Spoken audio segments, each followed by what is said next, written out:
In today's video, I'm going to teach you how to block countries in Shopify. Whether you want to restrict shipping to specific regions or manage your inventory more effectively, learning to block certain countries can be incredibly useful for your Shopify store. So let's dive in and go over the steps to make this happen smoothly.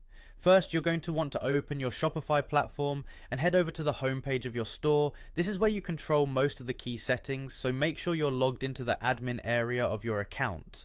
Once you're on your store's homepage, you need to navigate to the settings section. You'll typically find this option at the bottom left corner of your screen. Clicking on settings will open up a menu with a plethora of options. From there, select shipping and delivery to access your store's shipping configuration. This is where we'll be making changes to control which countries you do and don't want to ship to. Inside the shipping and delivery section, your next step is to click on general shipping rates. Clicking this will take you to the section where you can set up different shipping profiles and rates based on the country or region you're targeting.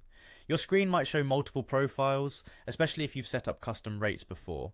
Now focus on the international shipping section, click on it to reveal more settings. This is where you'll get into the specifics of which countries are included in your shipping zones.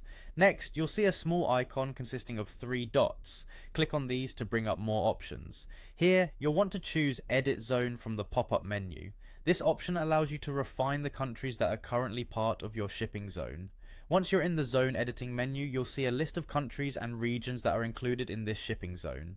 To block a country, simply find it in the list and uncheck the box next to it. By doing so, you're telling Shopify not to offer shipping to this location from your store. Take a moment to carefully review which countries you want to exclude to ensure that your shipping preferences align with your business goals. After you've unchecked the countries you want to block, your next move is to finalize these changes by clicking the Done button. This is a crucial step as it saves all the modifications you've made to your shipping zone. And there you have it. You've successfully blocked specific countries from accessing your shipping options in Shopify. This feature can help streamline your shipping process and tailor your business to better serve your target market. Thanks for watching, and be sure to tune into our next video for more Shopify tips and tricks to optimize your online store.